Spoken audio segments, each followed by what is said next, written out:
El Señor esté bendiciendo sus vidas. Bienvenidos todos a este lugar, el cual pues tenemos un propósito y es congregarnos, unir nuestras voces y gozarnos la alabanza al Señor. Y también para recibir su palabra. Así que gracias al Señor por cada uno de ustedes. Gracias por cada uno de los que estamos acá arriba, porque sabemos que la disposición viene del Señor. Que la disposición en nuestro corazón viene de Él. Así que le damos gracias al Señor. En esta mañana vamos a entonar cantos que son testimonios cantados.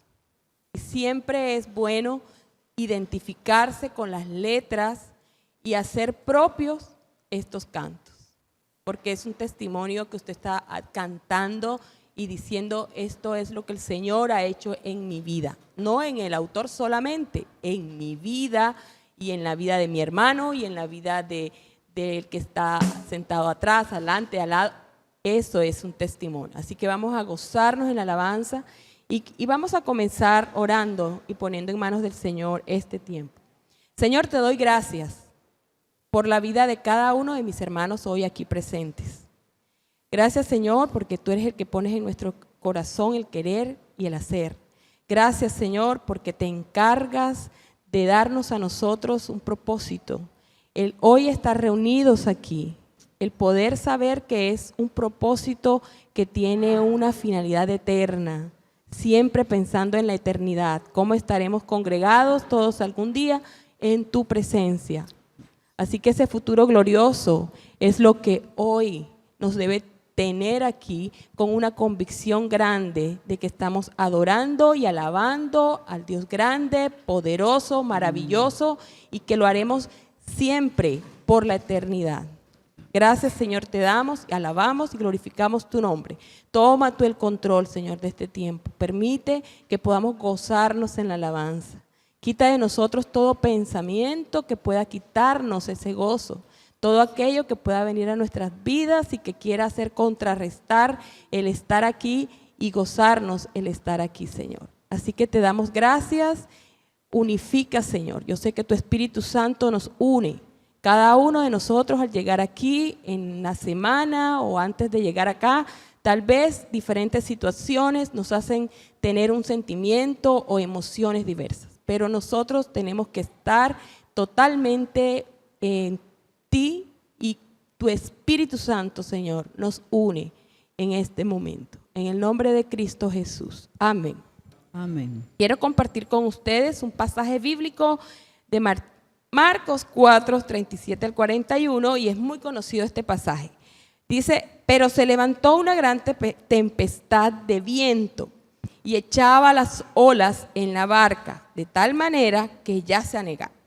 Y él estaba en la popa, durmiendo sobre un cabezal. Y le despertaron y le dijeron: Maestro, ¿no tienes cuidado que perecemos? Levantándose, reprendió el viento y dijo al mar: Calla, enmudece, y cesó el viento. Y se hizo gran bonanza. Y les dijo: ¿por qué estáis así amedrentados? ¿Cómo no tenéis fe? Entonces temieron con gran temor y decían el uno al otro: ¿quién es este que aún el viento y el mar le obedecen? Vamos a cantar este himno basado en este pasaje y vamos a saber que el que está en el control realmente de todo es el Señor.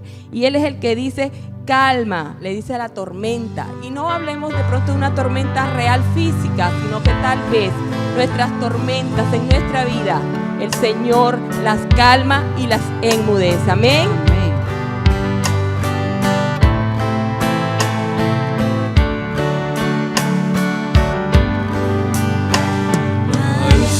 Se encrespan las aguas y ruge la tempestad.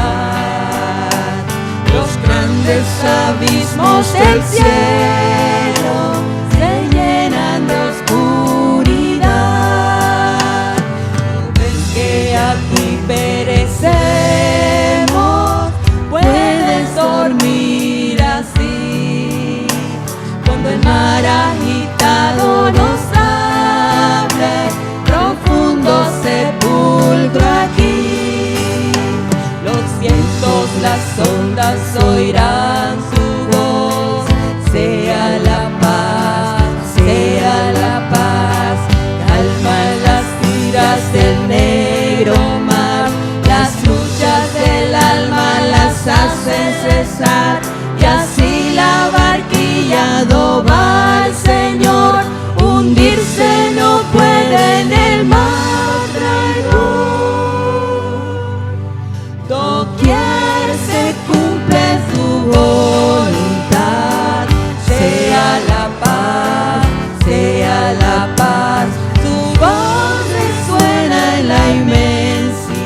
pecado a torrentes sobre mi frágil ser.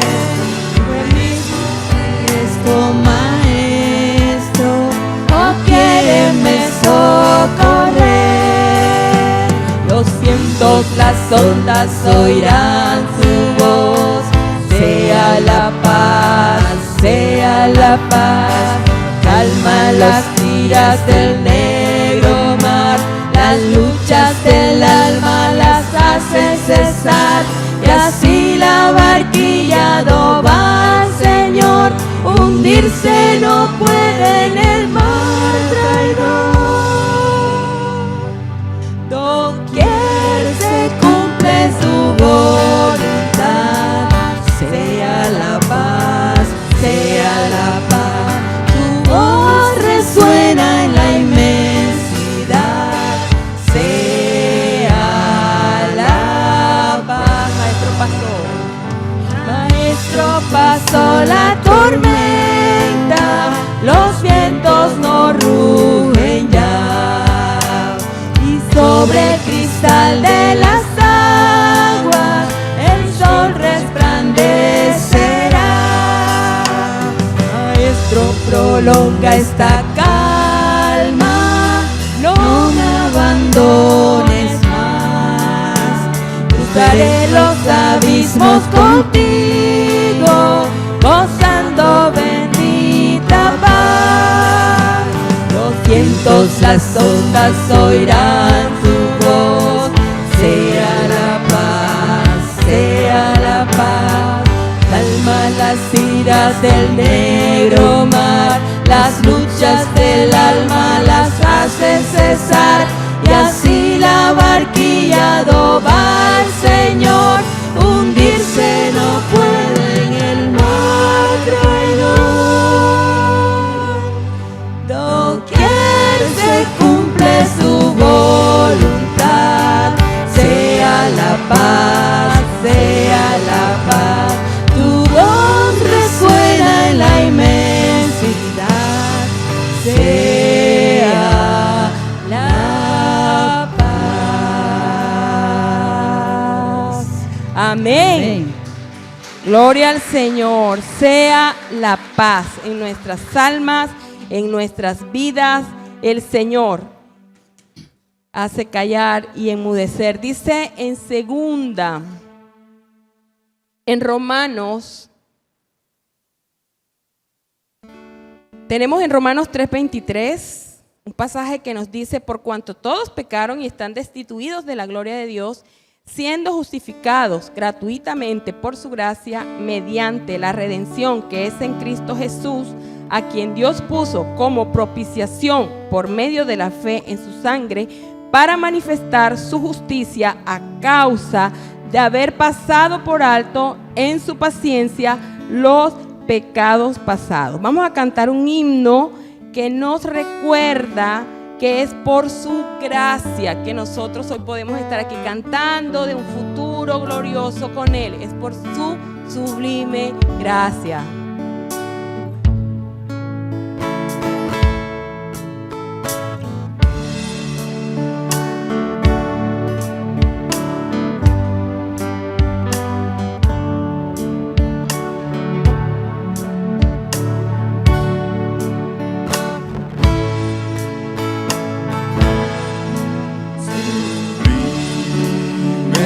Gracia del Señor.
Amén.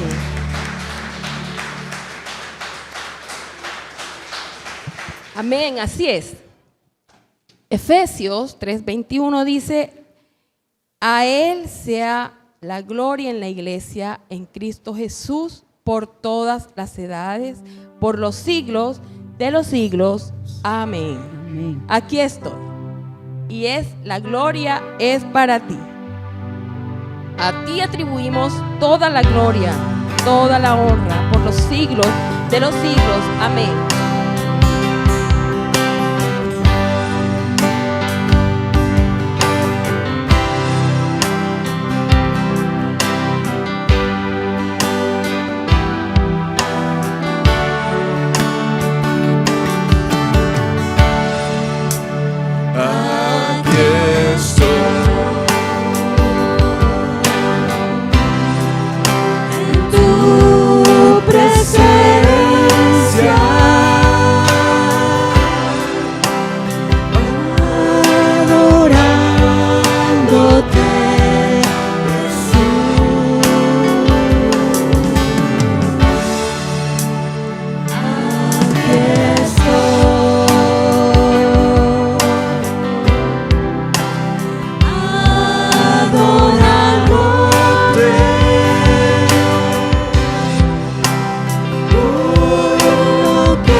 Ese Dios glorioso del que acabamos de cantar está en medio nuestro y Él es poderoso. Amén. Dice en 2 Corintios 6:16, ¿y qué acuerdo hay entre el templo de Dios y los ídolos?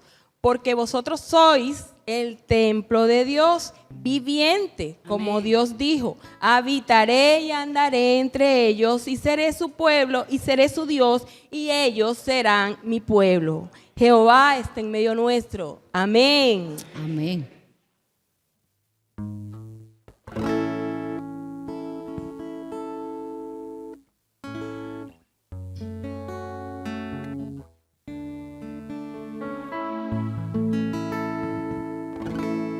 En Sofonías 3:14 al 17 dice: canta, oh hija de Sión, da voces de júbilo, oh Israel.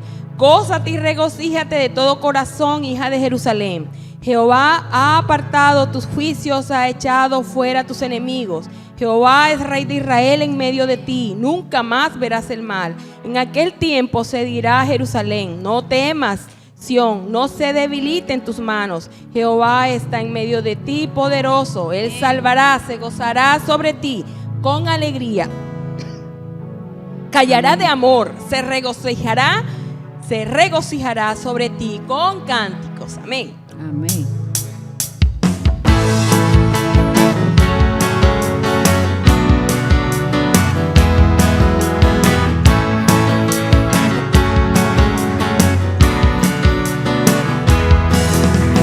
Jehová está en medio de ti, poderoso.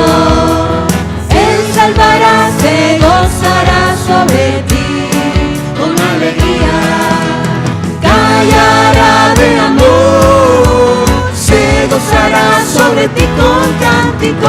Jehová está en medio de ti, poderoso, poderosísimo,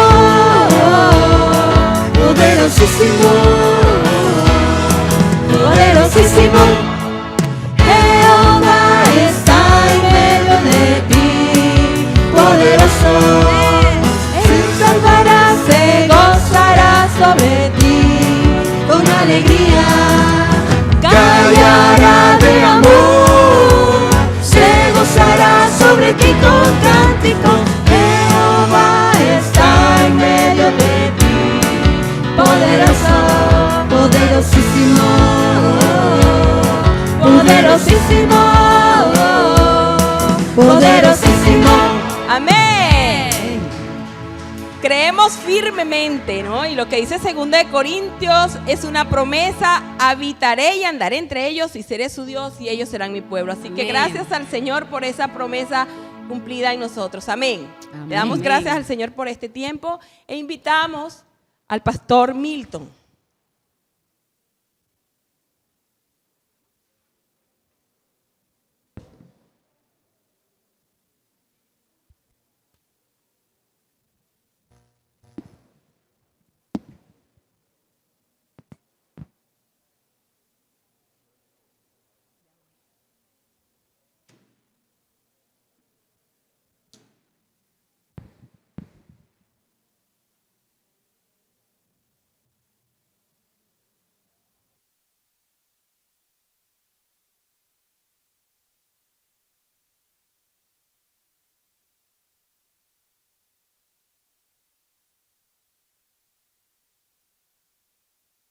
Buenos días, iglesia. La gracia del Señor y su bienestar sea con todos nosotros. Amén, amén. Bienvenidos todos aquellos que en esta mañana nos están visitando por primera vez. Sé de algunas personas que nos están visitando hoy por primera vez. Bienvenidos, bienvenida. Bienvenidos a aquellos que también hoy están cumpliendo años y que están aquí entre nosotros, como Hernando, ¿verdad? Gracias a Dios por todos ustedes, gracias a Dios. En esta mañana no estamos pasando este servicio en vivo. Sí se graba y se estará subiendo al canal de YouTube, tal vez el día de martes posiblemente, ¿verdad? Y vamos a estar de aquí en adelante de manera alternada, subiendo y no subiendo el culto del domingo de manera, digamos, inmediata, sino posteriormente. Bueno, los niños salen hoy y los jóvenes de 13 a 17 años. con sus maestros. Vamos a pedirles el favor que se coloquen de pie con sus maestros. Ahí va Rocío, Alessandra, está Genit, Julio, y salen entonces los niños y los jóvenes de 13 a 17 años.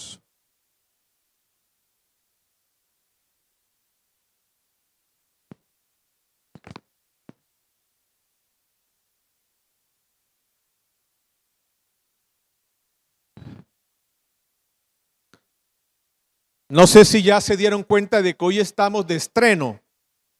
¿Sí se dieron cuenta? ¿Qué estamos estrenando hoy?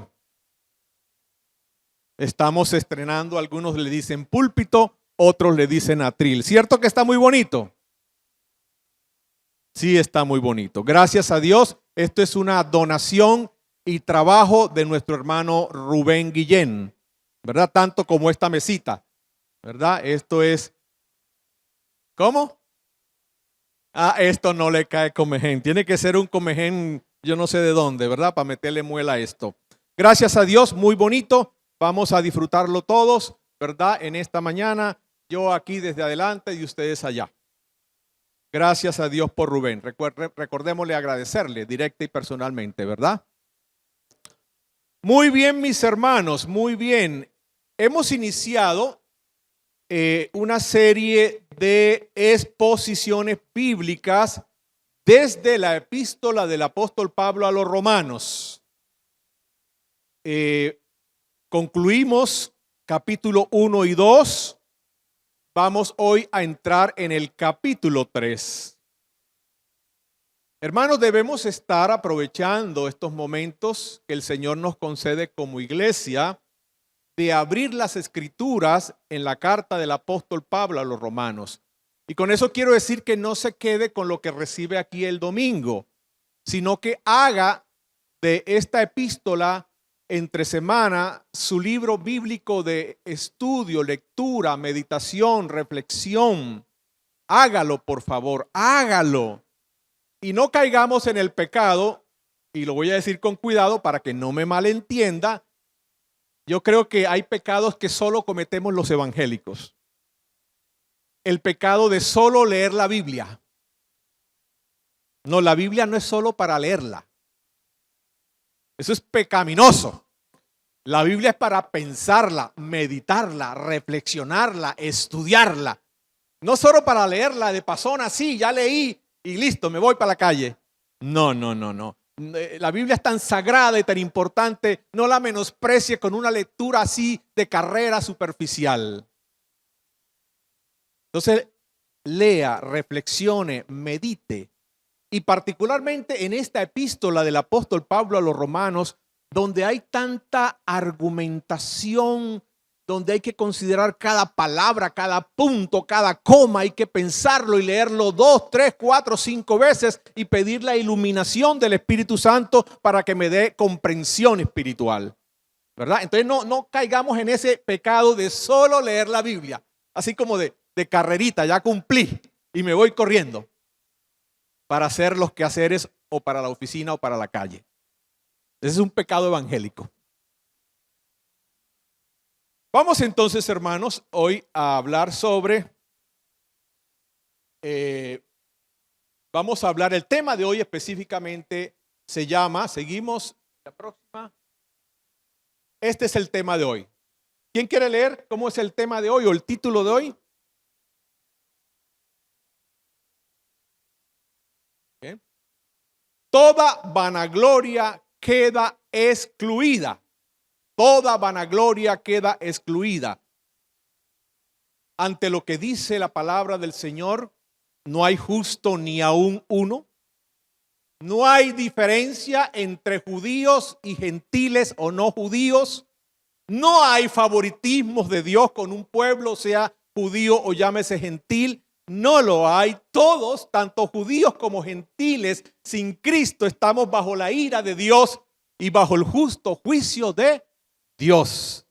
Y toda vanagloria queda excluida.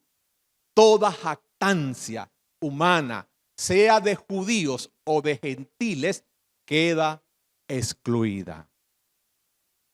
Ese es nuestro tema. Qué tremendo.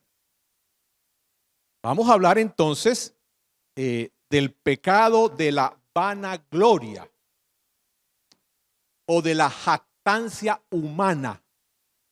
El pecado de la vanagloria o de la jactancia humana y el evangelio de Jesucristo. La vanagloria, ¿qué es eso? La jactancia humana, ¿qué es eso? La vanagloria, hermanos, como vamos a ver y ha sido así a través de la historia, la vanagloria aleja al hombre del evangelio de Jesucristo y por tanto de la salvación. La vanagloria, la jactancia, aleja al hombre del evangelio de Jesucristo y por tanto de la salvación. La vanagloria causa una ceguera espiritual. La vanagloria causa sordera espiritual. La vanagloria entorpece el entendimiento, de tal manera que tú no ves tu propia realidad, tal cual como es, ni tampoco ves ni entiendes el evangelio de Jesucristo. Eso hace la vanagloria, la jactancia, te ciega, te hace sordo, entorpece tu entendimiento y no puedes ver tu propia realidad de ser un pecador merecedor del infierno, ni puedes ver la gracia de Dios ni entenderla. Eso hace la vanagloria. Qué tremendo, ¿verdad? La vanagloria o jactancia es una forma entonces de orgullo humano. Es una forma de orgullo humano. La palabra vanagloria, la palabra española como tal, procede de una palabra latina que traduce la palabra griega, y la palabra española como tal se compone de dos palabras, ¿verdad? Vanagloria, vanagloria. Vano quiere decir vacío, inútil. Vano, vacío, inútil. Gloria es lo que equivale a honor, esplendor. Vanagloria. Entonces, vanagloria es esa presunción de los seres humanos, respecto a sus propias acciones o al valor que la misma persona se autoadjudica. Es esa presunción. La vanagloria se asocia al orgullo o al engreimiento de una persona por sus propios actos o logros. Es esa jactancia y presunción por los propios méritos o cualidades propias. Eso es la vanagloria. En la Biblia, primero y antes que todo, la vanagloria, iglesia, es un mal deseo del corazón. La vanagloria es una inclinación natural de nuestro corazón corrompido por el pecado. Es una inclinación natural, es un deseo malo natural de nuestro corazón corrompido por el pecado. Pero este deseo de la vanagloria no siempre es visible y es consciente. Está presente en tu corazón y estás viviendo de acuerdo a ese deseo y pensando de ti de acuerdo a ese deseo y creyendo acerca de ti, acerca de los demás de acuerdo a ese deseo de la vanagloria. Y no eres completamente consciente de eso, porque la vanagloria ciega para que no veas tu propia realidad.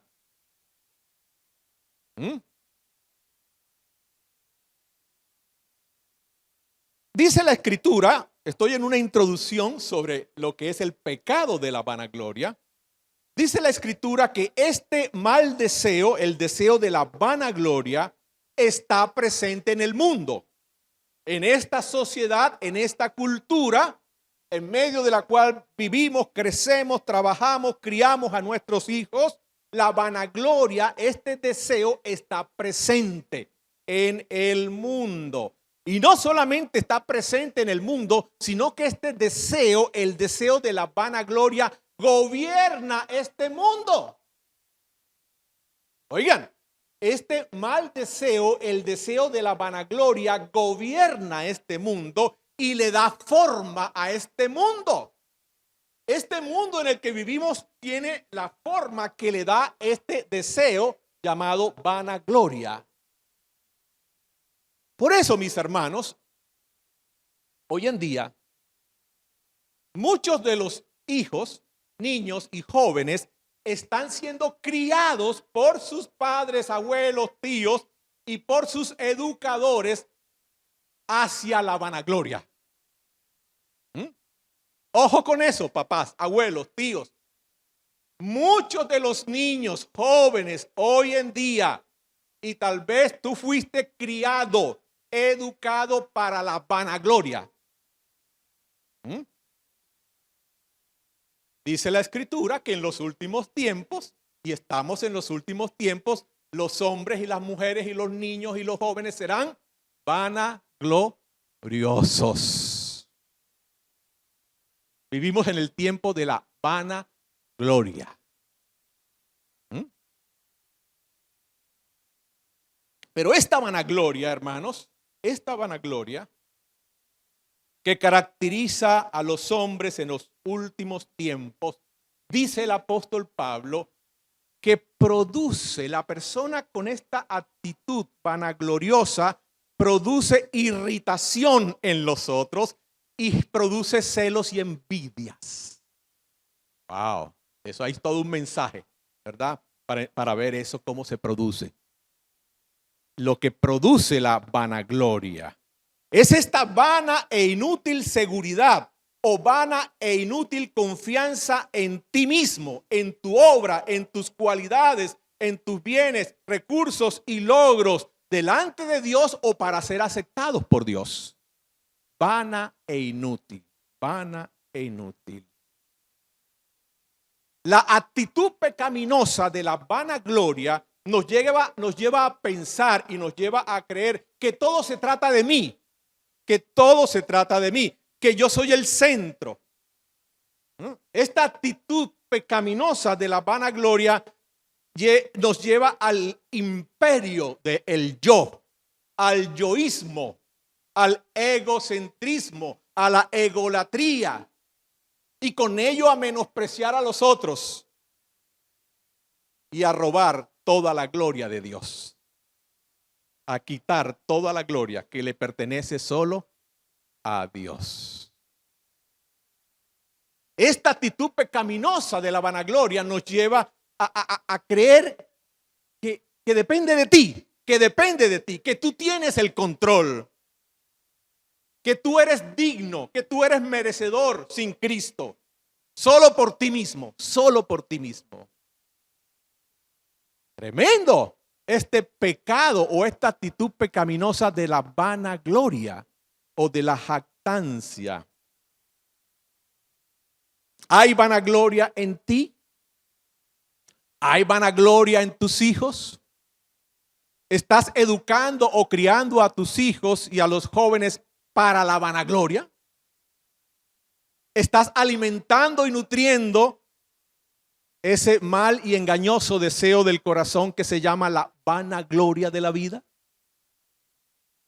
Vamos a orar para entonces entrar en las Escrituras, más propiamente en Romanos capítulo 3, bajo el tema toda vanagloria queda excluida. Toda vanagloria queda excluida. Oremos. Padre, te damos gracias en esta mañana por tu iglesia congregada. Muchas gracias por el Espíritu Santo prometido y que está aquí habitando entre nosotros. Y gracias por la Escritura que es abierta en esta mañana para ser expuesta. Señor, obra por tu palabra con poder y obra por el Espíritu, abriendo nuestros ojos, nuestro entendimiento y produciendo por la palabra y por el Espíritu transformación de nuestra manera de comprender, de nuestra manera de vivir y en nuestra manera de predicar el Evangelio de Jesucristo, sin vanagloria y sin jactancia alguna, En el nombre de Jesucristo. Amén. Amén.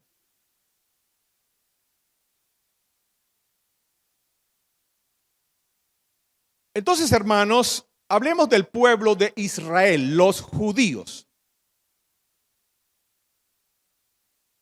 Desde el Antiguo Testamento, desde la ley de Moisés, desde el mismo pacto que Dios hace con Israel, con Abraham y su descendencia, los judíos, el pueblo de Israel fue advertido, óigame bien y lo vamos a leer ahora, el pueblo de Israel fue advertido por Dios a través de los profetas, fue advertido de no caer en la tentación de esta forma de orgullo llamada la vanagloria. Gracias a Dios, porque parte de lo que Dios hace y nos dice, lo hace y nos lo dice como advertencia. Y el pueblo de Israel fue advertido una y otra vez. Cuidado, cuidado, cuidado. Van a caer en la tentación del pecado de la vanagloria. Ahora, sabemos por la escritura lo que pasó. ¿Qué pasó? Sí, cayeron una y otra vez, y mucho tiempo hasta el día de hoy en el pecado de la vanagloria. Esta es una inclinación natural del corazón humano, como hemos dicho, corrompido por el pecado. Y en esto cayeron los israelitas, los judíos. Y por ese mismo pecado de la vanagloria, los judíos rechazaron el evangelio de Jesús. Escuchen eso. Por ese mismo pecado de la vanagloria, los judíos rechazaron a Jesús.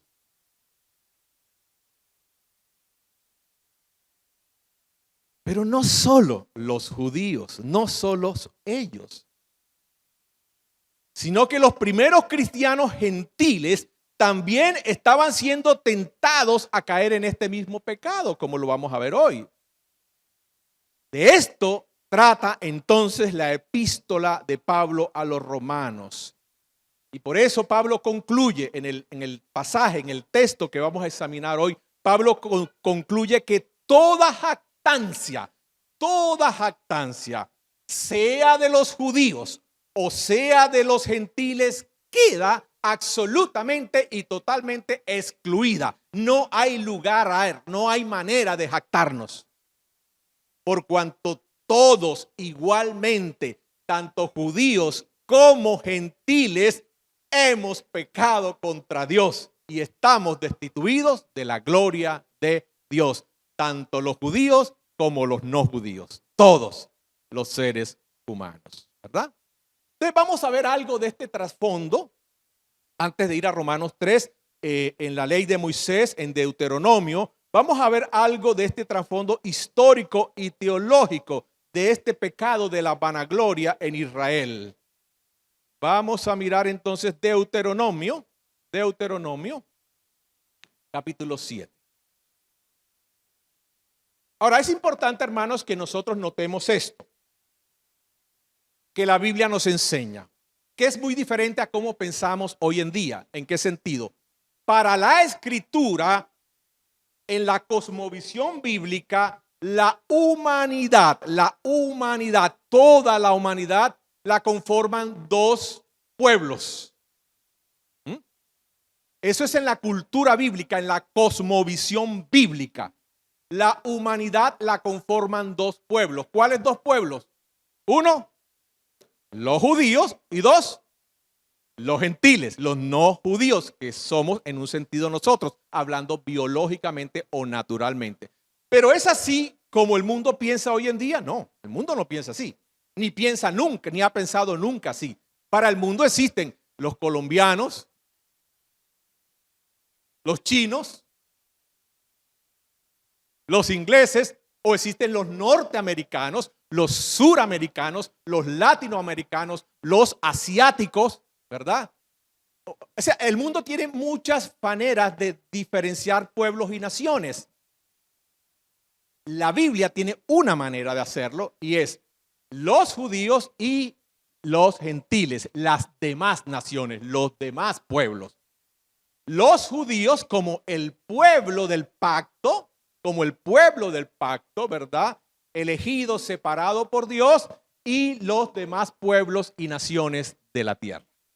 Y eso es importante y eso es lo que vemos en la carta del apóstol Pablo a los romanos. Él está partiendo de esa realidad de dividir la humanidad en estos dos pueblos.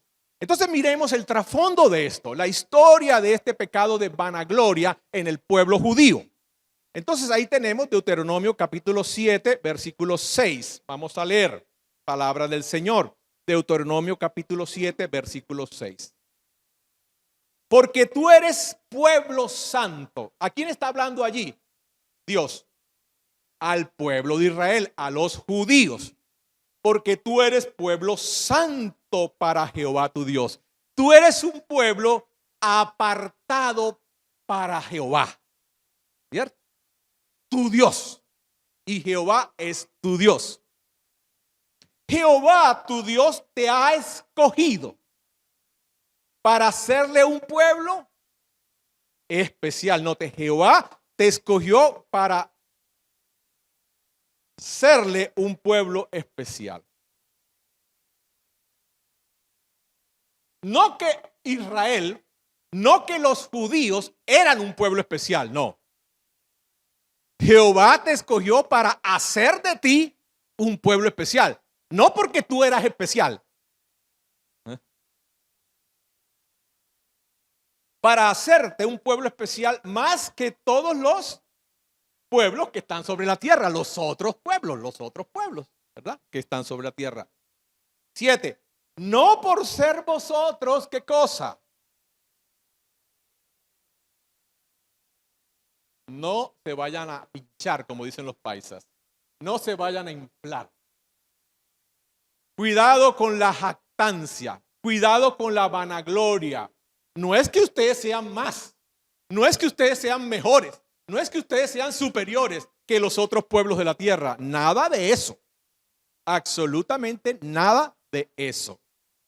No por ser vosotros más que todos los pueblos os ha querido Jehová y os ha escogido.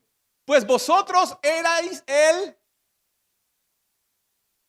el más que, el más insignificante.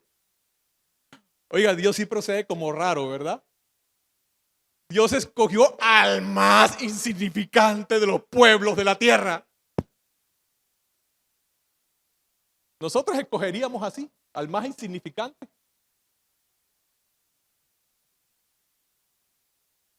Muy bien. Dios, pues vosotros erais el más insignificante de todos los pueblos de la tierra.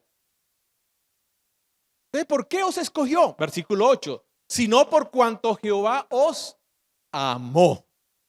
Y este amor no es un amor por los méritos de los judíos, no, es un amor sin méritos. Es un amor a pesar de que no hay méritos en ellos para ser elegidos y escogidos. Yo los escogí para hacerles bien y para traer bendición al resto de los pueblos de la tierra. Sino por cuanto Jehová os amó y quiso, noten esto, Dios quiso hacer ¿qué cosa? Dios quiso cumplir un juramento. ¿Qué juramento? El juramento o la promesa que Dios había hecho a Abraham. Es decir, Dios por amor a sí mismo, Dios por mostrar su fidelidad a un juramento, a una promesa que hizo a Abraham, por eso les escogió a ellos, para cumplir su promesa y su juramento que hizo a Abraham. Es decir, la escogencia de Israel no tiene que ver nada con Israel. Tiene que ver con Dios, que los amó y que es fiel a la promesa y al juramento. La escogencia de Israel no tiene que ver nada con Israel. No hay nada en él que lo haga digno de ser escogido y amado por Dios. ¿Estamos entendiendo, hermano? Porque aquí vamos corrigiendo cosas que hemos creído equivocadas. Sino por cuanto Jehová os amó y quiso guardar el juramento que juró a vuestros padres, Abraham, Isaac y Jacob. Os ha sacado Jehová con mano poderosa y os ha rescatado de servidumbre y de la mano de Faraón, rey de Egipto. Ahora vamos al capítulo 8 de Deuteronomios. Capítulo 8.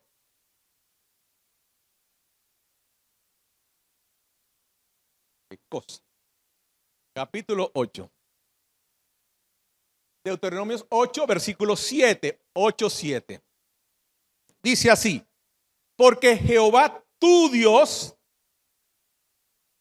¿verdad? El Dios de Israel, porque Jehová tu Dios te introduce. ¿Quién lo hace? Dios. ¿Qué hace Dios? Introduce a su pueblo a la tierra prometida para cumplir la promesa. Tierra de arroyos, de aguas, de fuentes y de manantiales que brotan en vegas y montes, tierra de trigo y cebada, de vides, higueras y granados, tierra de olivos, de aceite y de miel. Ya me dio ganas de estar ahí. Tierra en la cual no comerás el pan con escasez, ni te faltará nada en ella. Tierra cuyas piedras son hierro y de cuyos montes sacarás cobre. Y comerás y te saciarás y bendecirás a Jehová tu Dios por la buena tierra que te habrá dado por gracia. ¿Verdad? El 11. Pero, ojo, ten cuidado. ¿De qué cosa? Ten cuidado, cuídate de no olvidarte. Hermano, cuídate, porque esa es la tendencia de tu corazón y del mío, olvidarnos. Y eso lo produce la vanagloria. Vamos a mirar. Cuídate de no olvidarte de Jehová tu Dios, para cumplir los mandamientos, sus decretos, sus estatutos que yo te ordeno hoy. No suceda que comas y te sacies y edifiques buenas casas en que habites, y tus vacas y tus ovejas se aumenten, y la plata y el oro se te multiplique, y todo lo que tuvieres se aumente. Wow. Versículo 14. Y, ¿cómo dice?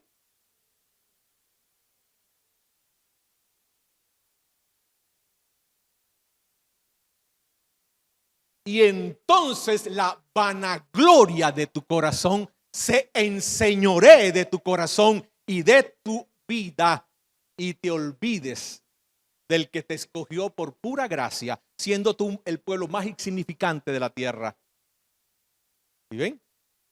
Y se enorgullezca tu corazón y te olvides de Jehová tu Dios, que te sacó de la tierra de Egipto, de casa de servidumbre, que te hizo. No sé, ese énfasis que es Dios el que está actuando, es Dios el que está obrando. El 15, que te hizo caminar por un desierto grande y espantoso, lleno de serpientes ardientes y de escorpiones y de sed, donde no había agua, y Él te sacó. Él fue Dios. No olvides eso. Y Él te sacó agua de la roca del pedernal. 16, que te sustentó fue Él. No olvides eso. Con maná en el desierto, comida que tus padres no habían conocido, afligiéndote y probándote, para a la postre Él hacerte bien. 17, y entonces digas en tu corazón, y ahí está la vanagloria, la jactancia, esta forma horrible pero tan común de orgullo humano. Y entonces digas en tu corazón, así hinchadito, todo así como globito, así hinchadito, ¿verdad? Pachuzalo. Mi poder y la fuerza de mi mano me han traído esta riqueza.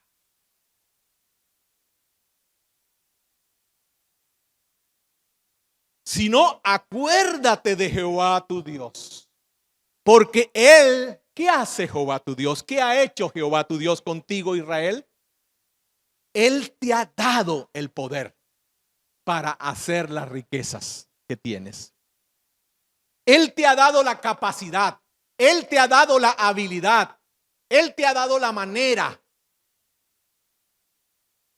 los contactos, las relaciones, las circunstancias. Y Él ha estado detrás de todo esto para que tú tengas las riquezas que tienes. ¿Y por qué ha hecho Él eso? A fin de confirmar su pacto que juró a tus padres, Abraham, Isaac y Jacob, para mostrar su fidelidad y su veracidad.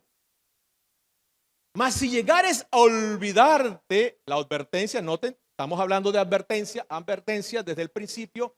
Mas si llegares a olvidarte de Jehová, tu Dios, y anduvieres en pos de dioses ajenos, que es una consecuencia inmediata asociada con la vanagloria y la jactancia, ir en pos de dioses ajenos y les sirvieres y a ellos te inclinares, yo lo afirmo hoy contra vosotros. ¿Qué afirmo hoy contra vosotros?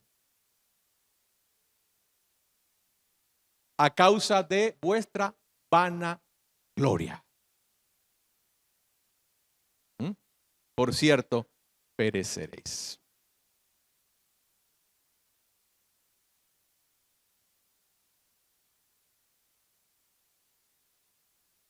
Entonces, hermanos, noten cómo desde el principio el pueblo de Israel fue advertido por el mismo Dios, pero el pueblo de Israel cayó una y otra vez y mucho tiempo hasta el día de hoy en este pecado de orgullo y de vanagloria.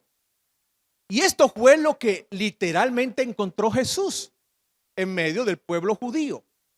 Cuando Jesús iba de una aldea a otra, de una ciudad, de un pueblo a otro, y se enfrentaba con los judíos, con los fariseos, los escribas y los sacerdotes. Exactamente esto fue lo que Jesús encontró. Es decir, Jesús, ¿qué encontró en el pueblo judío de su tiempo? Pura vanagloria. Y Jesús decía, y está registrado en Lucas, bueno, Lucas lo registra en el capítulo 18, versículo 9, dice Lucas que a algunos que se consideraban a sí mismos, noten, vanagloria, algunos que se consideraban a sí mismos justos y buenos, y por lo tanto menospreciaban a los otros como inferiores o pecadores. Y esto estaba representado particularmente en el liderazgo judío, escribas, sacerdotes, fariseos.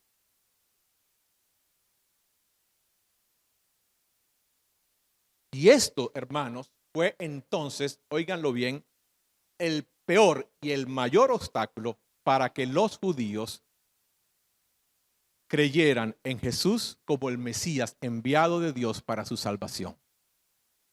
La vanagloria te ciega, pueblo ciego, pueblo sordo, pueblo torpe de entendimiento, a causa de la vanagloria de su corazón.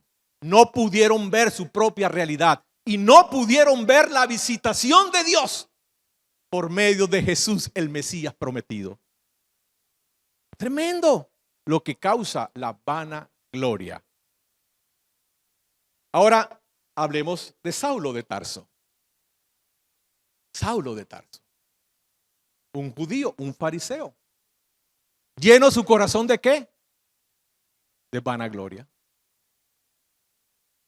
Y a causa de la vanagloria de su corazón persiguió a los cristianos, asoló casas, llevó cristianos a las cárceles, consintió con la muerte de muchos. Porque él encarnaba todo este pecado de vanagloria presente en el pueblo judío, en el pueblo de Israel, ¿verdad? Por eso él entiende mucho de lo que habla, ¿verdad? En Romanos y en epístolas como Gálatas, porque él vivió todo esto y fue ciego, sordo y torpe a causa de la vanagloria que se había enseñoreado de su corazón, de su corazón. Ahora, hermanos, esta vanagloria que ha estado presente en el pueblo judío y también en nosotros los gentiles, está asociada con muchas mentiras y creencias falsas. Con muchas mentiras y creencias falsas. Creencias que han estado presentes en el pueblo judío, pero que han estado presentes también en la iglesia cristiana y evangélica acerca de los judíos. Mentiras, creencias falsas. Por ejemplo, una que ya la vimos la semana pasada y la vamos a recordar hoy en Romanos capítulo 2. ¿Cuál es una falsedad? Eso de que por ser judíos biológicos o descendientes naturales o biológicos de Abraham, con eso basta y somos salvos. Falso. Ya lo vimos la semana pasada, Romanos 2, lo vamos a recordar ahorita. Falso, mentira. Que porque eres descendiente biológico o natural de Abraham, ya por eso eres pueblo escogido o eres salvo. Falso, mentira. Eso no es lo que dice la Biblia, ¿verdad?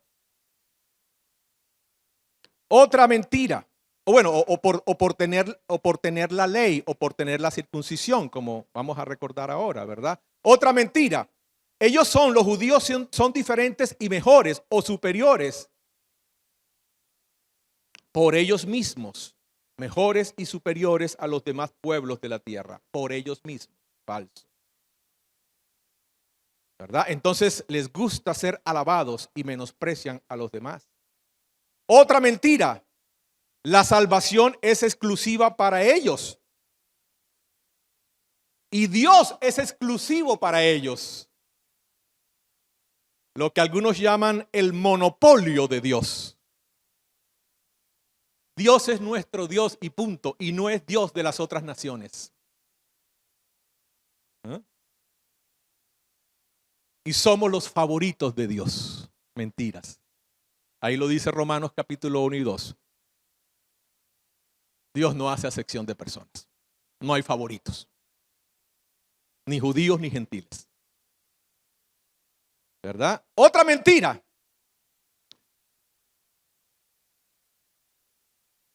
Las personas de otras naciones o pueblos, para ser salvos, necesitan hacerse primero judíos o hacerse como ellos.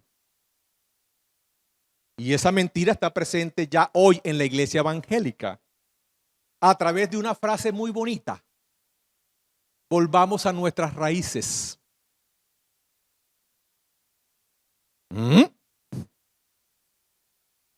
¿Qué quieres decir con eso?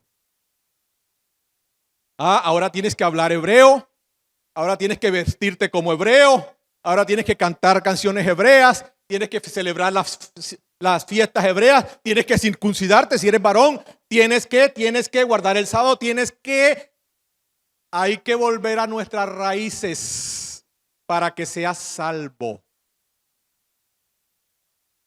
¿Ha oído eso? ¿Ha creído eso? Mentira. ¿Verdad? Noten cómo esta vanagloria está asociada, produce tantas mentiras y tantos engaños a lo largo de la historia, ¿verdad? Y aún hoy en día, ¿verdad? Y así, otras mentiras, que en algún tiempo a lo largo de esta exposición de Romanos vamos a estar tratando. Entonces, hermanos, Pablo en Romanos, al presentar el evangelio que predica, ¿verdad? Con una audiencia judía y una audiencia gentil, ¿verdad? Porque el evangelio que él predica y que está explicando a lo largo de esta epístola tiene como audiencia a judíos tanto como a gentiles, ¿verdad? Entonces él en esta carta vemos que argumenta teológicamente en contra de este pecado de la vanagloria que aleja a judíos tanto como a gentiles del evangelio de Jesucristo y por tanto de la salvación, que es solo por la fe en Jesucristo, tanto para los judíos como para los gentiles. ¿Verdad? Porque esa es otra mentira, que hay dos planes de salvación. Uno para los judíos y otro para los gentiles. Falso. Vamos entonces a Romanos. Ahora sí, por fin, vamos a Romanos. Vamos a Romanos. Capítulo 2.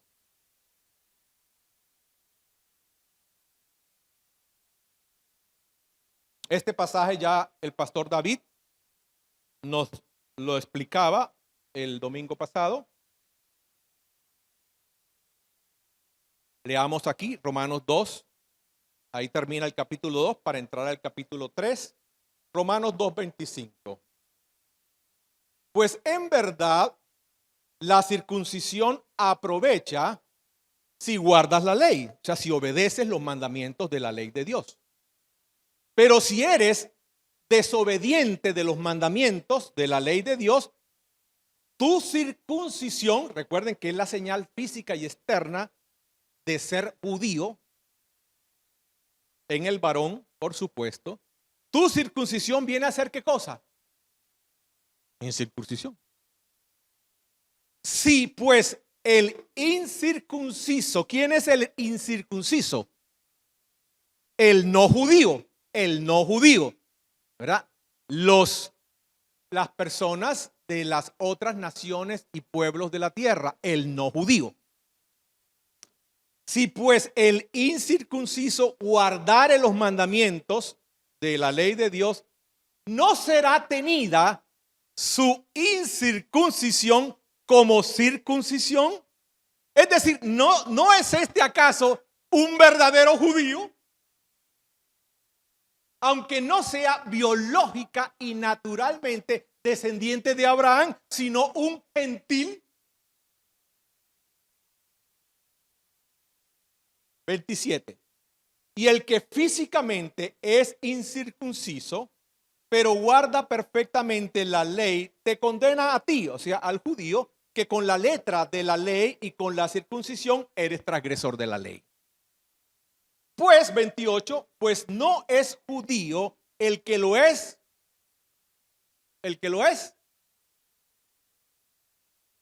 ni es la circuncisión la que se hace exteriormente en la carne. Es decir, aquí está haciendo referencia a la señal física de la circuncisión en los varones judíos, ¿verdad?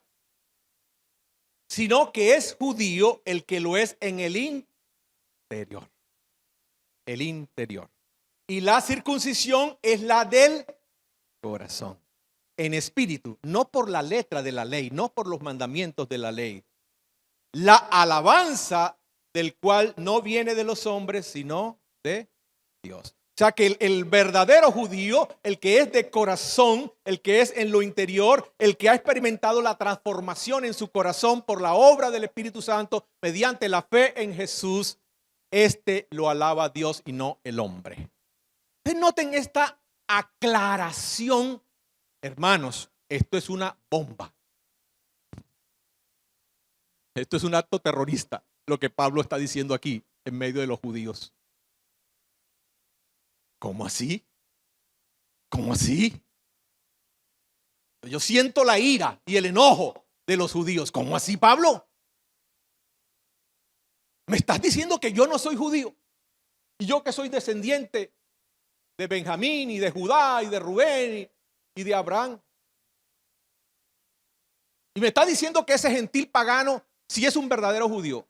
Bueno, si él se ha arrepentido de sus pecados y ha puesto su confianza en la gracia de Dios mediante Jesucristo y ha experimentado la transformación de su corazón, él es el verdadero judío. Él es el verdadero pueblo de Dios. Es el verdadero pueblo escogido. ¿Imaginan eso, hermano? La bomba que esto significa para los judíos. Ustedes saben lo que pasó luego con el apóstol Pablo, ¿verdad? Los judíos lo odiaban y intentaron matarlo más de una vez. Y por la gracia de Dios no pudieron matarlo tan pronto. Porque lo que estaba enseñando el apóstol Pablo era tan contrario a todas esas mentiras que ellos habían creído de sí mismos a causa del pecado de la vanagloria y jactancia en sus corazones. Pero lo grave es que luego los evangélicos terminamos creyendo esas mismas mentiras acerca de ellos.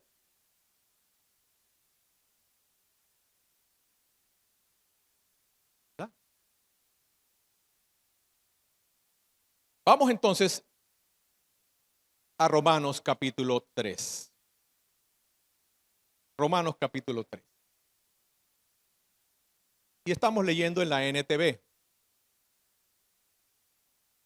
Dice entonces Pablo, entonces, ¿verdad?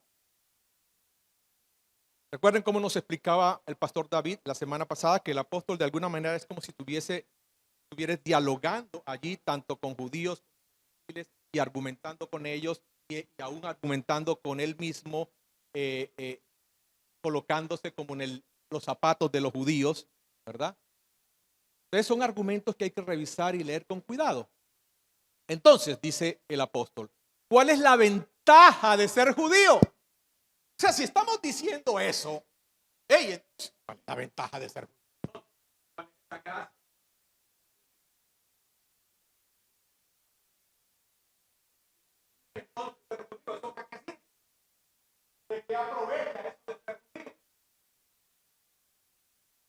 ¿Tiene algún valor la ceremonia de la circuncisión?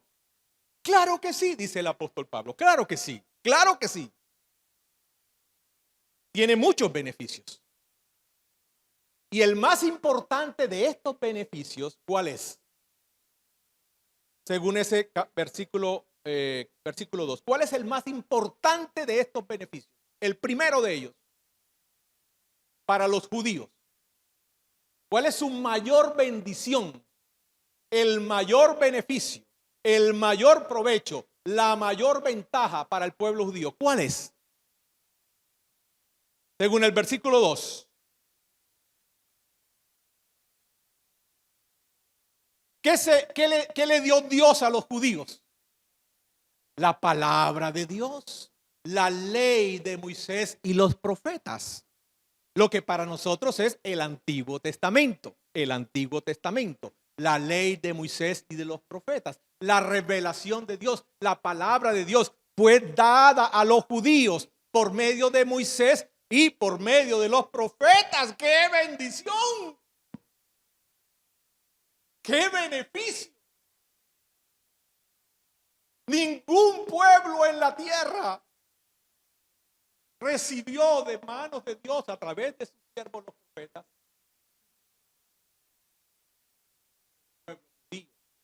como la nación de Israel.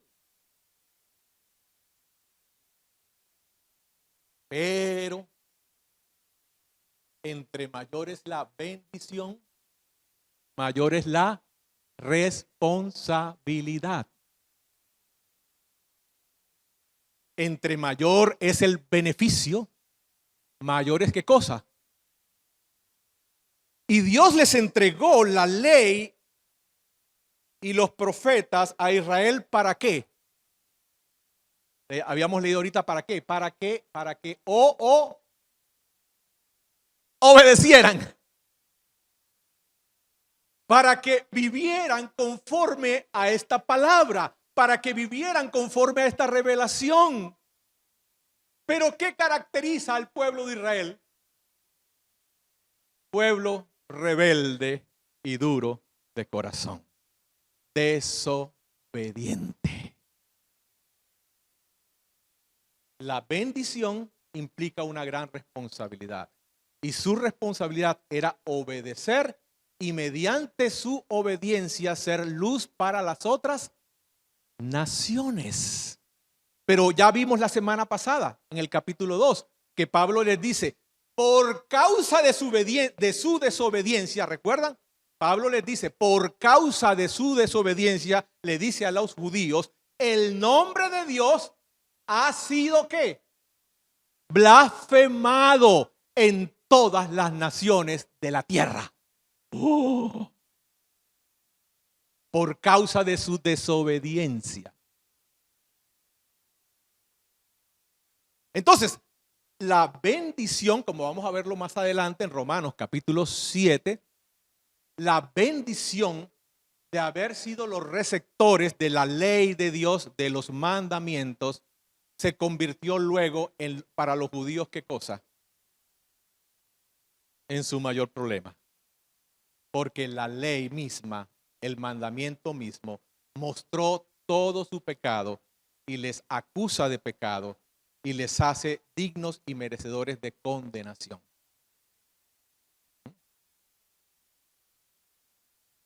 Esa es la realidad, ¿verdad? Del pueblo judío, pero también de todos nosotros. Sigamos leyendo versículo 3. Dice, es cierto, algunos de ellos fueron infieles, dice el apóstol Pablo, versículo 3. Es cierto, algunos de los judíos fueron infieles.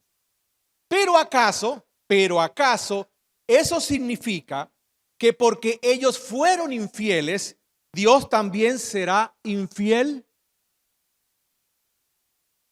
Por supuesto que no, en ninguna manera. Dios es fiel y Dios permanece y permanecerá siempre fiel. ¿Fiel a qué? Fiel a su promesa, fiel a su juramento, fiel al pacto. Que aunque Israel fue infiel al pacto, Dios permanece y permanecerá fiel. Si ven que no se trata de Israel, se trata de Dios. Aun cuando todos los demás sean mentirosos, Dios es veraz. Lo que Dios dijo, lo que Dios prometió, lo que Dios juró, eso asimismo hará. Como dicen las escrituras acerca de él, quedará demostrado que tienes razón en lo que dices y ganarás tu caso en los tribunales.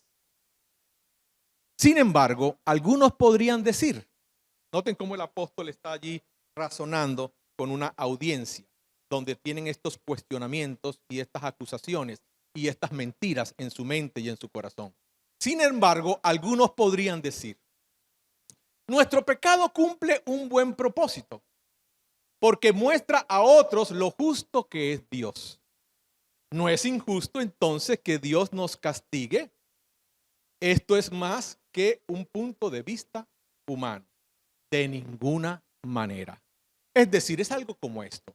Bueno, pero si el pecado de nosotros los judíos, si la desobediencia, si la infidelidad de nosotros los judíos puso de manifiesto la fidelidad de Dios,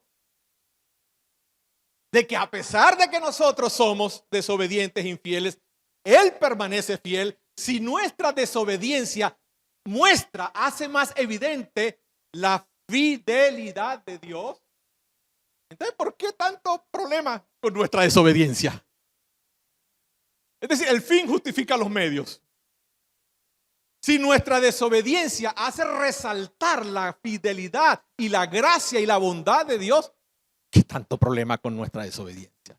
El fin justifica los medios. Dice Pablo, en ninguna manera. Eso es así. ¿Verdad? Miren cómo justificamos nuestro pecado. ¿Cómo justificas tu pecado?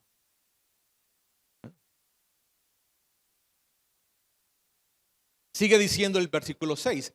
Si Dios no fuera completamente justo, el apóstol Pablo argumentando, si Dios no fuera completamente justo, ¿cómo tendría autoridad para juzgar al mundo? Sin embargo, alguien podría seguir argumentando. Noten, el apóstol Pablo sabe lo que la gente piensa y dice. Sin embargo, alguien podría seguir argumentando. ¿Por qué Dios me juzga como pecador si mi mentira realza su veracidad y le da más gloria a Él? Algunos incluso nos difaman, asegurando que nosotros, los apóstoles, decimos, cuanto más pecamos, mejor. Lo que dicen tales cosas merecen ser condenados, ¿verdad? El apóstol Pablo escribió y enseñó que donde abundó el pecado, sobreabundó la gracia. Entonces pequemos para que haya más gracia. Sigamos pecando para que Dios manifieste más y más gracia. Y dice el apóstol, ustedes los que piensan así son dignos de la condenación eterna. Pero sí notan cómo todo este tema de la vanagloria y de la jactancia corrompe los pensamientos, las percepciones que tienes de ti mismo, de la obra de Dios. Y el apóstol Pablo tiene que argumentar contra todo eso y rebatir todo eso. Pero el origen de todo eso está en la vanagloria del corazón humano. ¿Verdad? Sigamos. El versículo 9. De 3:9, ¿verdad? Donde el apóstol es contundente aquí al concluir que todos somos igualmente pecadores, tanto judíos como gentiles. Dice así: ahora bien, llegamos a la conclusión, noten bien, ahora bien, llegamos a la conclusión de que los judíos somos mejores que los demás. Para nada, en ninguna manera. Pablo habla como judío. Llegamos a la conclusión de que los judíos somos mejores que los demás. Para nada, en ninguna manera. Tal como acabamos de demostrar, todos, sean judíos o gentiles, están bajo el poder del pecado, como dicen las escrituras. Y entonces Pablo cita las escrituras del Antiguo Testamento como para decirle: miren, este no es un cuento mío. Esto es algo que ya Dios lo ha dicho y lo viene diciendo desde las escrituras judías, desde la ley y desde los profetas. ¿Y qué viene diciendo? No hay ni un justo, ni siquiera uno. Leamos juntos esa escritura, o esa suma de escritura. No hay ni a un solo justo, ni siquiera uno. Nadie es realmente sabio. Nadie busca a Dios. Ahora, cuando estamos leyendo esto, tengan presente que este es un retrato de toda la humanidad, hombres y mujeres, niños, jóvenes y adultos y ancianos, judíos y gentiles, sin Cristo, sin haberse convertido a Cristo. Es decir, este es un retrato tuyo antes de convertirte a Cristo, ¿verdad? Y de toda la humanidad, tanto judíos como gentiles. Y este retrato, la conclusión es que no hay forma alguna de jactancia ni de vanagloria en ningún ser humano, sea judío o gentil, niño, joven o adulto o anciano. Vamos en el 11. Nadie es realmente sabio. Nadie busca a Dios. Todos se desviaron. Todos se volvieron inútiles. No hay ni uno que haga lo bueno, ni uno solo. Y tengan presente que estas afirmaciones son dadas con referencia a la ley de Dios, con referencia a la ley de Moisés, con referencia a los mandamientos de Dios. No hay ni uno que haga lo bueno, ni uno solo. Los que hablan, lo que hablan es repugnante, como el olor que sale de una tumba abierta. ¡Wow! ¡Qué descripción tan fuerte!, ¿verdad? Su lengua está llena de mentiras. Veneno de serpiente gotea de sus labios. Y hoy, el hombre y la mujer y el niño y el joven sin Cristo se cree bueno. El problema mayor para evangelizar hoy es que todo el mundo se cree bueno. Todo el mundo se cree bueno. Todo lo que tú hagas en tu vida privada es bueno. Es decir, no existe lo malo. Todo está bien. Todo lo que tú hagas es bueno en tu vida privada.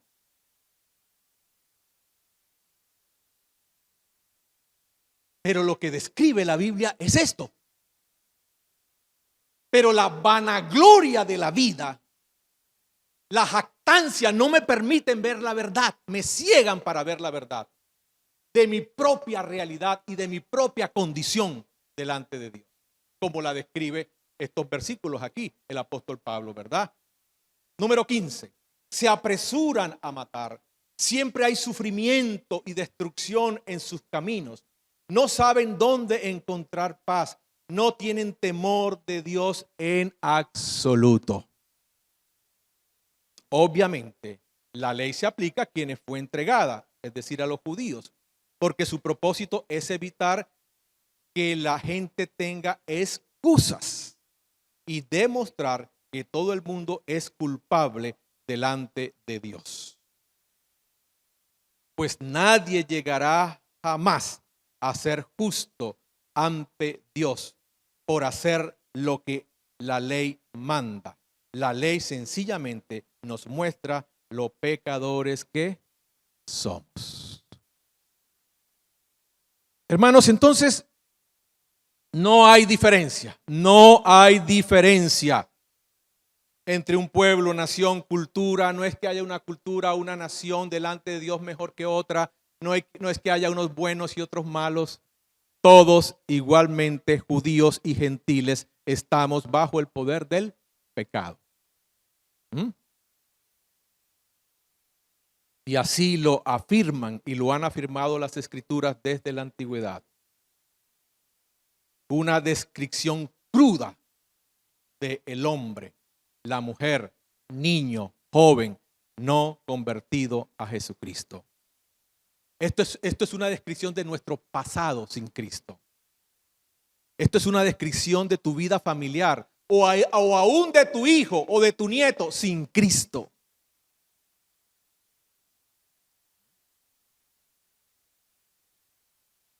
Ante la ley de Dios, nadie tiene excusas.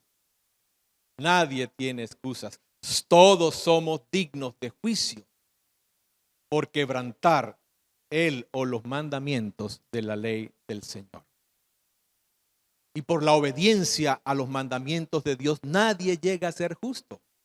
Porque nadie, absolutamente nadie, ni uno solo, es completamente obediente de todos los mandamientos de Dios en todo tiempo en su vida. La ley, lo que hace es que sí nos muestra qué tan pecadores y transgresores somos. La ley nos muestra la impotencia y la imposibilidad de nosotros, los seres humanos, obedecer el mismo mandamiento del Señor. Eso sí hace la ley.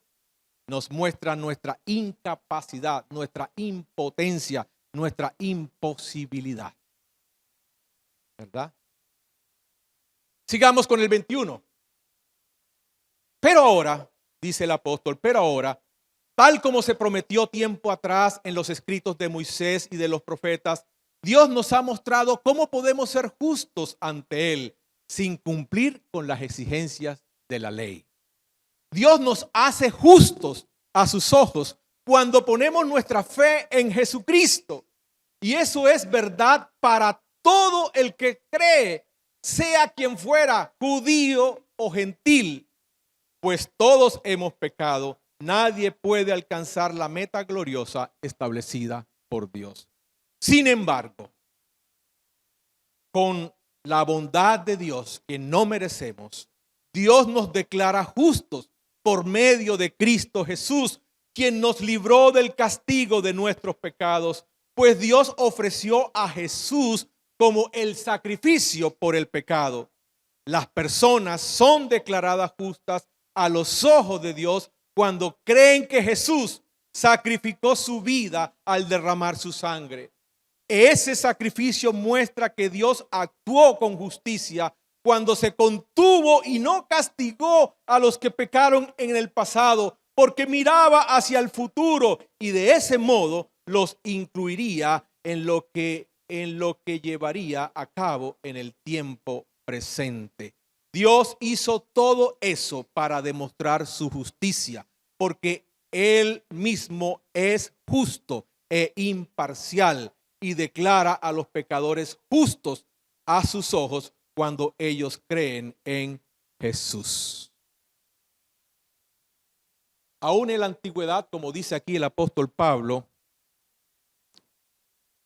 ¿por qué Dios no condenó a los antiguos que no conocieron a Jesús? Porque a Jesús aún no había nacido. Pero ellos creyeron en la promesa.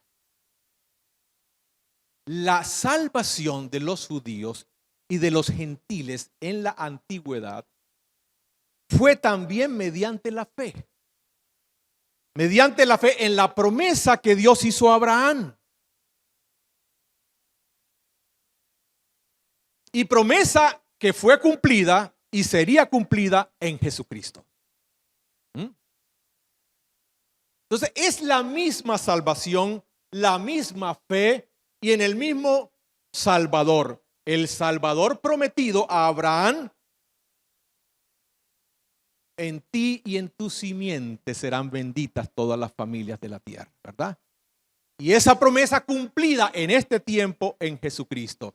Entonces, mediante esa misma fe, tanto Abraham como los que creyeron con la fe de Abraham fueron salvados, como hoy nosotros somos salvados por la fe y la sola fe en Cristo Jesús. De tal manera que Dios es el justo, no el hombre. Dios es el que justifica, no la ley, no la circuncisión, no una señal externa, ni siquiera la obediencia a la ley. Es Dios mismo el justo y el que justifica, ¿verdad? Y solo es justificado el que es de la fe en Jesús, sean judíos o gentiles. Y terminamos ahí con 3:27. 3:27. Miren cómo termina entonces el apóstol acá, en esta mañana para nosotros.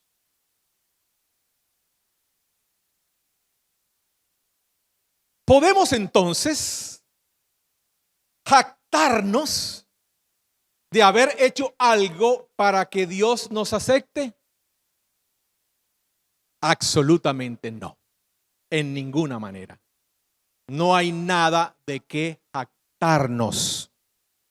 Sea usted judío o sea usted gentil, no tiene nada de qué jactarse. Como dice la Reina Valera, toda jactancia queda excluida. Toda jactancia queda excluida. Porque nuestra libertad de culpa y cargo no se basa en la obediencia a la ley. Está basada en la fe. Así que somos declarados justos a los ojos de Dios por medio de la fe y no por obedecer la ley. Después de todo, ¿acaso Dios es solo Dios de los judíos?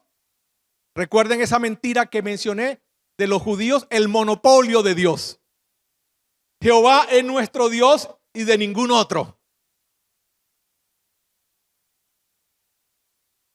¿Acaso Dios es solo el Dios de los judíos? ¿No es también el Dios de los gentiles? ¡Claro que sí! Hay solo un Dios y ese mismo y único Dios, Dios de gentiles y Dios de judíos, declara justos a judíos y gentiles únicamente por medio de la fe. Es un mismo plan de salvación. No son dos planes de salvación, uno para los judíos en el Antiguo Testamento y uno para los gentiles en el Nuevo Testamento. Y eso se predica en las iglesias evangélicas. Falso. ¿Verdad? Entonces, si hacemos énfasis en la fe, ¿eso significa que podemos olvidarnos de la ley? Por supuesto que no. De hecho, solo cuando tenemos fe, realmente y verdaderamente cumplimos con los mandamientos de Dios. Porque la fe se va a evidenciar en buenas obras, obediencia a los mandamientos de Dios. Hermanos, de tal manera entonces que queda excluida. Y tal vez dígaselo a sí mismo. Milton, queda excluida toda jactancia y vanagloria que haya en ti. No hay lugar para la más mínima jactancia o vanagloria.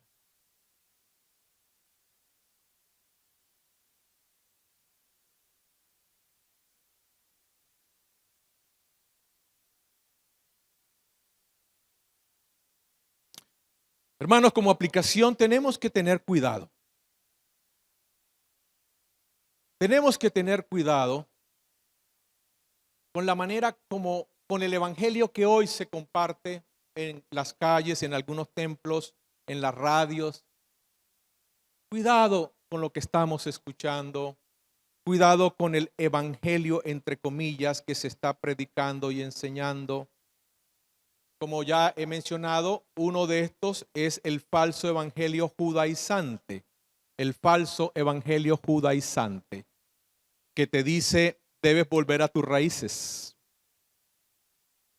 Debes adoptar la apariencia de judío, los ritos, las fiestas, el idioma, los utensilios, el nombre, el culto, etcétera, las canciones, la circuncisión, para entonces ser salvo y acepto delante de Dios. Hermano, no juegue a la vanagloria y a la jactancia. Pero también hay otro falso evangelio que se deriva de esta vanagloria de la vida, y es el falso evangelio humanista. El falso evangelio humanista, ojo, porque a veces veo esto en la familia cristiana. También se deriva de la jactancia y de la vanagloria, y entonces se predica la falsa creencia de que la gente es buena. Entonces ese hijo precioso que Dios te dio, esa niña preciosa que Dios te dio, que tiene 3, 4 años, es buena. Es buena. Ese niño es bueno. Falso evangelio humanista. Entonces, por cuanto ese niño es bueno o esa persona es buena, no necesita sino salud, dinero y educación. No necesita ser librado de la condenación y del infierno, porque es bueno, porque es buena. Solo démosle salud, dinero y educación. Esa es su salvación. Ese es el evangelio para ella. Cuidado, hermanos, eso lo veo cada vez más en la familia evangélica, ¿verdad? Cuidado con promover o alimentar o enseñar este pecado de la vanagloria. Cuidado al darle falsas seguridades a la gente, ¿verdad? Cuando reducimos la evangelización a invitar a la gente al culto, darle unos cursos hasta bautizarle y le damos el nombre de evangélico. Al fin y al cabo ya lleva 6 meses entre nosotros, le permitimos participar de la cena, los hacemos miembros de la iglesia y han adquirido toda la forma de evangélico, pero nunca fueron confrontados con la realidad de su pecado y de ser merecedores del justo juicio de Dios. Y la realidad de que solo mediante la justicia de Dios por Cristo y mediante la fe puede ser perdonado y salvado. Pero tengamos cuidado. Porque hermanos, esto ya pasó y está pasando en el mundo. Miren, si nosotros reducimos el evangelio y no predicamos contra esta realidad de la vanagloria humana y de la jactancia humana, sino que decimos a la gente que no, venga y ya, listo, lo aceptamos aquí, ya lo bautizamos y lo hacemos miembro. Eso ya pasó en el pueblo judío. Pero eso ya pasó en Europa y eso ya pasó en Norteamérica. Entonces, ¿qué pasó, hermanos? El cristianismo en el mundo europeo, norteamericano, las iglesias se llenaron de cristianos nominales, como los judíos. Nominales. Llenos los templos de cristianos nominales. Ahora, ¿qué sigue al cristianismo nominal? ¿Qué sigue a la iglesia nominal? ¿Qué ha pasado en Europa? ¿Qué ha pasado en Norteamérica? ¿Qué sigue al cristianismo nominal? El poscristianismo. El abandono de la fe cristiana. El abandono de la fe cristiana. Y eso le va a pasar a Colombia. Y eso le va a pasar a Latinoamérica. Si no corregimos el camino de estos falsos evangelios judaizantes, humanistas, y comenzamos a predicar lo que Pablo nos está enseñando. No hay jactancia alguna, no hay vanagloria alguna. Todos hemos pecado y estamos destituidos de la gloria de Dios. y somos dignos y merecedores de la condenación. Y la única posibilidad para nosotros es Cristo y nuestra fe y arrepentimiento en Él. Lo que la gente afuera necesita, hermanos, en primer lugar, no es salud, educación y plata. Eso no es el evangelio de Jesús. Necesita salvación de su pecado y de la condenación eterna. Y la transformación que opera el Espíritu Santo en sus corazones para nueva vida y vida eterna. Amén. Oremos. Señor, gracias te damos, Padre, por la Escritura. Señor, es tan rico el contenido, tan profundo. Y tantos errores y equivocaciones hemos tenido a lo largo de la historia, en el pueblo judío, en los gentiles, en la iglesia misma cristiana. Señor, ayúdanos a enderezar los pasos. Ayúdanos a corregirnos, Señor. No es por nosotros, no es por nosotros. Porque no somos justos ni aun uno. No somos buenos. Solo por la gracia de Dios, mediante la obra de Jesucristo.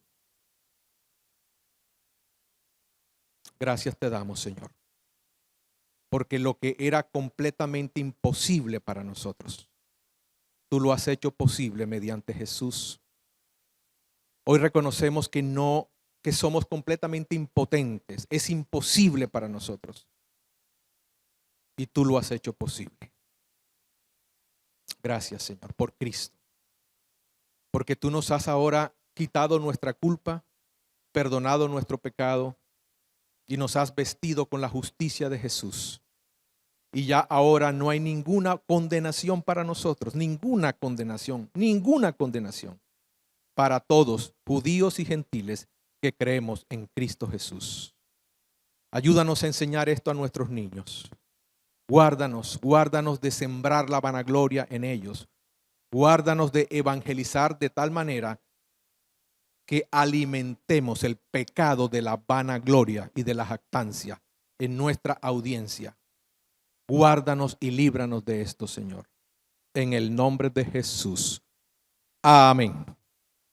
Amén, amén. Vamos, hermanos, a levantar las ofrendas para el Señor.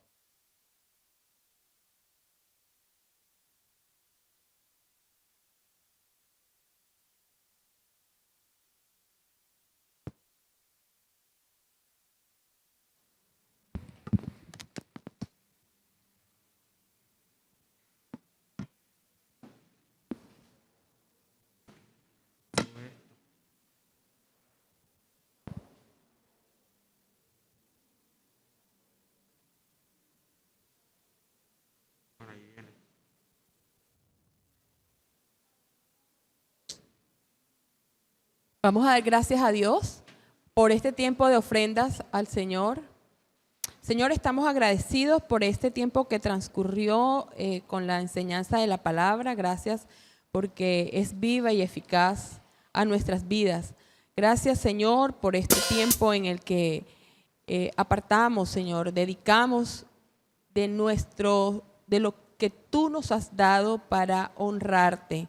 Bendice, Señor, estas ofrendas, que ellas sean multiplicadas, Señor, para el uso de engrandecer o llevar tu obra, Señor. Te damos gracias por todo, Dios, en el nombre de Cristo Jesús. Amén. Amén.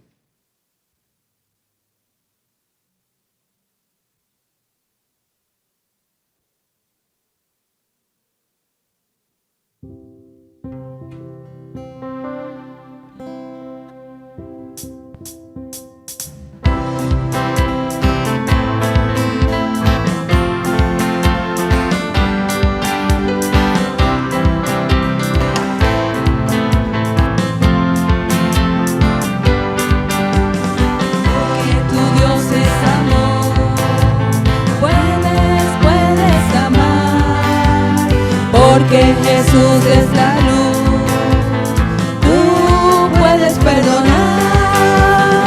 Dame, Señor, de tu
Qué bueno poder hoy recordar que nuestro Dios es amor y que su gracia está disponible para nosotros y que somos salvos por la gracia de Dios.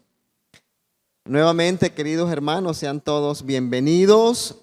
Queremos informarles que la iglesia El Paraíso va a realizar lo que se ha llamado un pulguero. Y si tú tienes en tu casa artículos, elementos, objetos que no estás usando, pero que son muy buenos y están en buen estado, dónalos a la iglesia para que alguien pueda beneficiarse de ellos, comprarlos, y como parte de esta actividad queremos invertirle al salón que está allá. Va a ser un salón multifuncional, lo que se conocía como el salón semillero. Entonces, piensa en lo que tienes en tu casa que ya no estás usando, pero que está muy bien y que se puede traer para la iglesia. Y el diaconado administrativo entonces luego informará cuándo será esta actividad. Les animamos a seguir fieles asistiendo a los grupos de edificación mutua. A ver, de los que están aquí, ¿cuántos han asistido ya a un GEN? A ver, ¿qué porcentaje tenemos? Uy, un buen porcentaje, damos gracias a Dios. Les animamos para que se vinculen a un GEN, el GEN que esté más cerca de tu casa o el GEN al que haya sido asignado. Miren, son grupos pequeños y estamos cuidando mucho también la seguridad. Grupos pequeños de edificación donde nos animamos, oramos los unos por los otros, la fe, viviéndola en nuestras casas y recibiendo la palabra del Señor. Así que animémonos, hermanos, apoyemos esta actividad de los grupos de edificación mutua. Para el próximo miércoles hay algunas personas que han sido convocadas para el coral navideño. Próximo miércoles, toman nota, ya nuestra hermana Mitzi Machado está lista para iniciar con los ensayos. Cualquier inquietud sobre esto, con Sandra Guerra, pueden comunicarse. Próximo miércoles comenzamos los ensayos, 4 ensayos exactamente, y obligatorio asistir a 3 ensayos como mínimo, pero lo ideal es asistir a los 4, ¿verdad? Entonces, ya comenzaron las brisas decembrinas y ya se acerca diciembre y nos preparamos entonces para esto. Muy bien. Hermanos, ¿qué tal si nos ponemos sobre nuestros pies y oremos por la ciudad y oremos por la iglesia? Oremos por protección espiritual. Encomendémonos en las manos del Señor esta semana. Ustedes son conscientes, ¿verdad? Lo que algunos llaman esa percepción de la seguridad. Y no es solo percepción. Las cosas no están bien. Vamos a orar por Barranquilla. Vamos a orar por las autoridades. Vamos a orar por protección espiritual y física. Vamos a orar por Barranquilla y encomendemos esta semana, al Señor. Vamos a orar entonces en este momento. Padre nuestro que estás en los cielos, gracias por recordarnos, Señor, que tú eres el Dios de toda gracia. Que tú, Señor, eres el que has movido cielo y tierra para acercarse a nosotros. Que tú mismo viniste en la persona de Jesucristo a salvarnos, redimirnos, rescatarnos de toda maldad, de toda iniquidad. Señor, muchas gracias porque tú estás y has comenzado un proceso de transformación, de purificación, de santificación en tu iglesia. Y en esta mañana, Padre, nos unimos para rogar por Barranquilla, la ciudad en la que estamos, la ciudad a la que hemos sido enviados. Hoy pedimos protección para nuestras familias, protección para cada ciudadano. Señor, hemos visto cómo se ha incrementado la ola de violencia, inseguridad, hurtos y homicidios. Suplicamos por la paz de Barranquilla. Suplicamos, Señor, para que vivamos quieta y reposadamente, pero también suplicamos por piedad y honestidad, temor de Dios se instale en los corazones. Hoy oramos, Señor, guárdanos también del virus. Señor, no solo rogamos, Señor, que podamos ser librados del virus. Hoy pedimos, Señor, incluso que tú detengas esta pandemia, Señor, que muestres tu favor y tu gloria. Señor, obra en esta semana. Que la gracia de Dios que se ha manifestado para salvación a todos los hombres, esa misma gracia nos siga enseñando, esa misma gracia nos siga entrenando para renunciar a las pasiones y para vivir una vida sobria, justa y piadosa, mientras aguardamos la manifestación gloriosa de nuestro Señor y Salvador Jesucristo. Padre eterno, encomendamos a la iglesia, concédenos participar, Señor, de tu obra en esta semana. Úsanos, Señor, como iglesia, como luminares en el mundo. Padre, nos encomendamos a tu palabra y a tu gracia. En el nombre de Jesús. Amén. Un abrazo muy fraterno para todos, hermanos. Podemos saludarnos. Dios les bendiga a todos.